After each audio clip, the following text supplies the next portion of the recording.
नमस्कार दर्शक मित्रों, आप देख रहे हो जय टीवी भारत। IASEW अंतर्राष्ट्रीय महिला दिवस का अनूठा उत्सव STEM और IASEW कल और आजकल।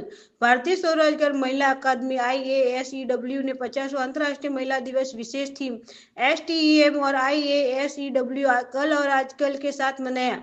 इस कार्यक्रम का मुख्य उद्देश्य STEM विज्ञान, प्रौद्योगिकी, इंजीनियरिंग और गणित क्षेत्रों में महिलाओं को 3 पीढ़ियों के अनुभव और सेवा कार्यों को प्रदर्शित करना था।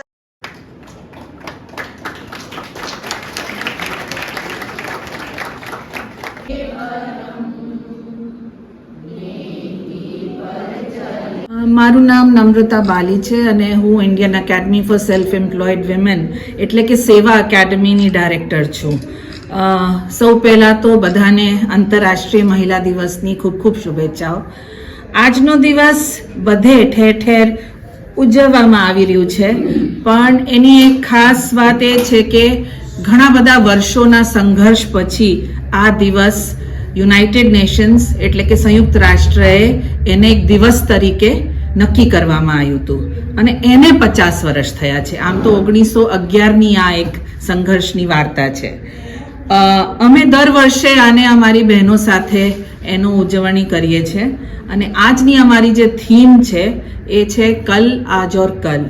એટલે આપ સૌ જાણતા હશો કે સ્વાશ્રય મહિલા સેવા સંઘ એટલે કે સેવાના 53 વર્ષ થયા અને અમારી એકેડમી જે છે એના 35 વર્ષ. એટલે અહીંયા જે સભ્યો તમે જોયા હશે એ કલ આજ ઓર કલ છે, એટલે કે 3 પેઢી સાથે બેઠી છે અને 3 પેઢી જે છે એમાં દાદી પણ છે, માતા પણ છે અને દીકરી પણ છે, વહુઓ પણ છે.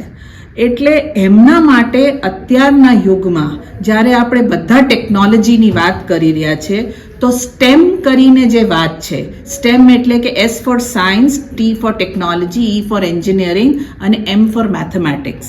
અત્યારે એવું થઈ ગયું છે કે AIનો જમાનો છે, ટેકનોલોજીનો જમાનો છે, તો એમાં જો આપણે ના પડ્યા, સ્ટેમને આપણે ના શીખ્યા તો આપણે પાછા રહી જઈશું. પણ અમારું કહેવું એમ છે કે આ જે ડિવાઈડ છે, આ જે ડિજિટલ ડિવાઈડ છે એને પૂરા કરવા માટે કાલે પણ બહેનો કરતી હતી, આજે પણ કરે છે અને આવતીકાલ પણ કરશે.